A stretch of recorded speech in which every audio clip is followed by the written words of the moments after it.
এই কোরআনের ভেতর থেকে নরম নরম যা পায় ওগুলা মানে, গরম কথা মানে না, আসরা নাই। মিষ্টি খাওয়ার সুন্নত মানে, মায়ের খাওয়া যে সুন্নাত ওইটা মানতে চায় না, এরকম আসরা নাই।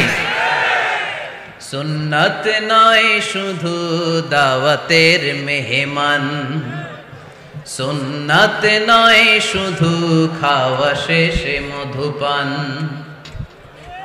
আরো কিছু সুন্নাত আছে তুমি জানো কি? জানলেও জীবনে কখনো তা মানো কি? আরো কিছু সুন্নাত আছে তুমি জানো কি? জানলেও জীবনে কখনো তা মানো কি? সুন্নাত নয় শুধু পাগড়ি মাথায় দেয়া, আর সুন্নাত হলো অন্যায় বাধা দেয়া।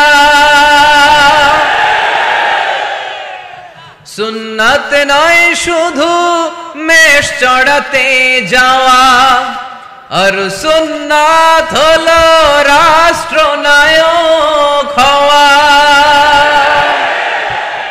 মোহাব্বতে তার সুদিনের সাথী তুমি, দুর্দিনেও তার পাশে থাকো কি? আর কিছু সুন্নাত আছে তুমি জানো কি? জানলেও জীবনে কখনো তা মানো কি?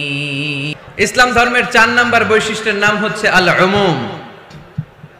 আওয়াজ করে বলতে হবে, 4 নাম্বার বৈশিষ্ট্যের নাম কি? আল উমুম। উমুম মানে এটা সবার ধর্ম, এটা শুধু আমার বাপ দাদার ধর্ম না, এটা হিন্দুদেরও ধর্ম, এটা খ্রিস্টানেরও ধর্ম, এটা ইহুদিদেরও ধর্ম। যে কেউ ইসলাম ধর্মে প্রবেশ করতে পারে, তার জন্য কোনো বাধা। আজকে আপনাদের এই দেবপুর এলাকার এক হিন্দু যদি ঘোষণা দেয় আমি শাহাদা বাক্য পাঠ করে মুসলমান হইতে চাই, বাধা দিবেন কে কে? দাঁড়ান, কে কে বাধা দিবেন? বাধা দিবেন? ওই ভাইয়ের জন্য আমাদের দিলে জায়গা আছে না নাই? এক খ্রিস্টান বললো আমি কালিমা পড়বো, কেউ বাধা দিবেন?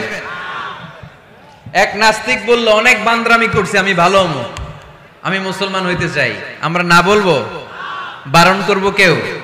নিষেধ করব? যে কেউ আমাদের ধর্মে আসার, বসার, ঢুকার, কালিমা পড়ে মুসলমান হওয়ার সুযোগ আছে না নাই? কিন্তু ইহুদি ধর্মে নাই। কোন ধর্মে নাই? ইহুদি নামে যে একটা ধর্ম আছে জানেন? পৃথিবীতে একমাত্র ইহুদি রাষ্ট্র কোনটা বলেন তো? কোন রাষ্ট্র? আমাদের পাসপোর্টে লেখা সব দেশে যাওয়া চলবে এক্সেপ্ট ইসরায়েল। যে কোনো দেশে আপনি প্রবেশ করতে পারবেন, ইসরায়েলের সাথে আমাদের কোনো চুক্তি নাই, যাওয়া আসার সুযোগ নাই, কোনো পণ্যের আদান প্রদান নাই। এটা একমাত্র ইহুদি রাষ্ট্র। ওরা এতটা গোড়া, এতটা সাম্প্রদায়িক, এতটাই কট্টরপন্থী, এতটাই উগ্রপন্থী, অন্য কোনো ধর্মের লোক যদি চায়ও ইহুদি ধর্ম গ্রহণ করবে, তাদের ধর্মে এই সুযোগটাই নাই। নাউজুবিল্লাহ পড়বেন না? কিন্তু খ্রিস্টানরা ওই দৃষ্টিকোণ থেকে অনেক ভালো, তাদের ধর্মে এই সুযোগ আছে, আপনি চাইলে খ্রিস্টান হইতে পারবেন। এজন্য আমাদের পাহাড়ি এলাকাগুলোতে অনেক খ্রিস্টান মিশনারি আছে, গরিব লোকদেরকে টাকা দিয়া ওরা খ্রিস্টান বানায় ফেলে, এরকম আছে না নাই? আমরা শুধু কিলাকিলিতে ব্যস্ত, আমরা কাদা ছোড়াছুরিতে ব্যস্ত, ওইদিকে আমাদের পাহাড়ি অঞ্চল খ্রিস্টানরা দখল করে নিয়ে যাচ্ছে, এই নিয়ে আমাদের কোনো মাথা ব্যথা নাই। জোরে কর ঠিক কিনা?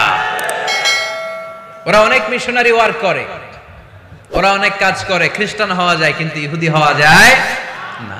একটা পন্থা ইহুদি হওয়ার, সেটা হচ্ছে আপনার মা যদি ইহুদি হয় তাইলে আপনি ইহুদি, আপনার বাবা ইহুদি, আপনার বাবা ইহুদি কিন্তু মা হচ্ছে অন্য ধর্মের, তাদের ক্রসিং এ মেলামেশায় যে সন্তান পৃথিবীতে আসবে ওইটা ইহুদি না। যদি মা ইহুদি হয় তাইলে আপনি ইহুদি হইতে পারবেন। কত বড় ডাকায়! কিন্তু আমাদের ইসলাম ধর্মে এগুলো আছে?